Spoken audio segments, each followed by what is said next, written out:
Esta advertencia que Santiago le hace a los ricos de su tiempo nos recuerda un par de cosas que las cristianas y cristianos de nuestro tiempo no podemos olvidar. En primer lugar, la afirmación Dios ha oído el clamor y la reclamación de los trabajadores recuerda que el judeocristianismo, en los términos y contenidos que lo conocemos hoy, nació de la experiencia de aquella Pascua liberadora que puso en marcha al pueblo de Israel para salir de la esclavitud de Egipto y buscar construir una tierra nueva, que fue y sigue siendo promesa y llamado de Dios. Esa Pascua se puso en marcha mediante unas palabras tan misericordiosas como movilizadoras que Dios le dijo a Moisés. He visto el sufrimiento de mi pueblo que está en Egipto. He escuchado su clamor por la opresión que padece. Por eso he descendido para sacarlo de Egipto y conducirlo a una nueva tierra.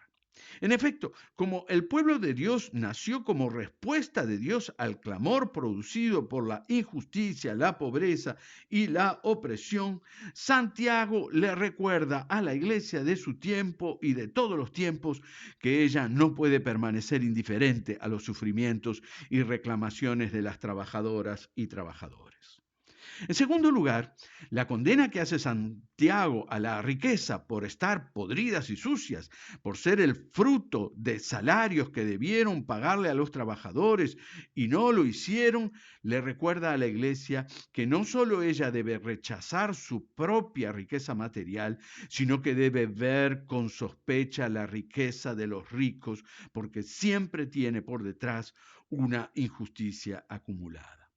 Santiago, que escribió una carta llena de sabiduría, no solo espiritual, sino también social, alerta a la iglesia de todos los tiempos a no perder de vista que esa riqueza que siempre está en las manos de unos pocos es la consecuencia y la contracara de la pobreza de los muchos. Pobreza y riqueza siempre se explican mutuamente. Constitutivamente ponen de manifiesto una relación de mutua causalidad. Y eso, por más que los beneficiados en esa relación quieran disimularlo y legitimar, empieza y acaba siendo una injusticia. Y la injusticia siempre está en contradicción con el proyecto de Dios para todos los seres humanos y para toda la creación. De manera que desde el inicio del judaísmo y desde el inicio del cristianismo, el pueblo de Dios está llamado a develar que la riqueza de los ricos nunca es algo puro, aséptico, prístino e inocente, porque siempre esconde el hecho de que ella no se explica sin la pobreza de las mayorías. Del mismo modo que está llamado el pueblo de Dios a escuchar el reclamo de los trabajadores y trabajadoras, porque ese pueblo de Dios es el pueblo de aquel que no permanece impasible ante la injusticia, la pobreza, la opresión y el sufrimiento de los postergados. Este llamado que hace Santiago en la iglesia metodista debe verse reforzado por el hecho de que ella nació en buena parte siendo estandarte de las necesidades de las mujeres y de los hombres en situación de mayor vulnerabilidad en la Gran Bretaña de aquel tiempo.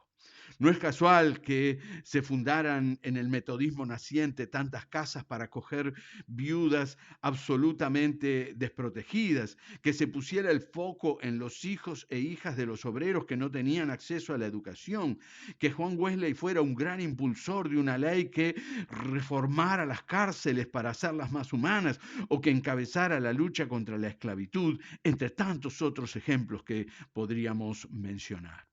Tampoco es casual que el metodismo se pusiera al frente de las luchas obreras, no solo como lo mencionamos ayer con el pastor Samuel Fielden, uno de los mártires de Chicago, sino con muchos otros ejemplos que hicieron que el sindicalismo británico no se pudiera explicar sin la incidencia del metodismo.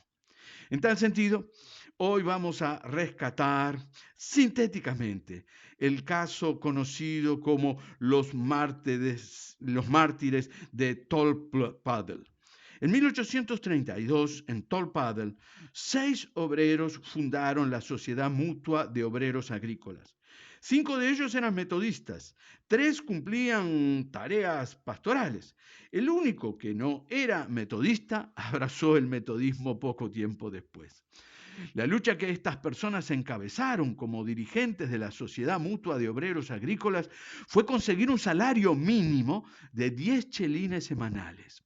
Cuando esperaban el acuerdo, los empleadores, que eran los dueños de la tierra, les ofrecieron solo 6 chelines semanales. Por supuesto, la lucha continuó, la sociedad mutua de obreros agrícolas siguió creciendo, tanto que los patrones, para descabezar esa organización sindical incipiente y para deslegitimar a la organización y a sus líderes, urdieron una falsa acusación diciendo que estos 6 líderes violaban y subvertían la ley.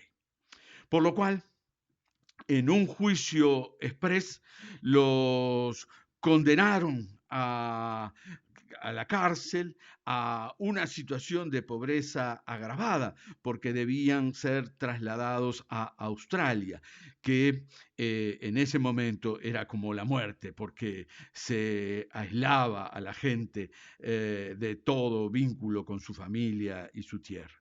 Por eso el caso trascendió con el nombre de los mártires de Tolpadel.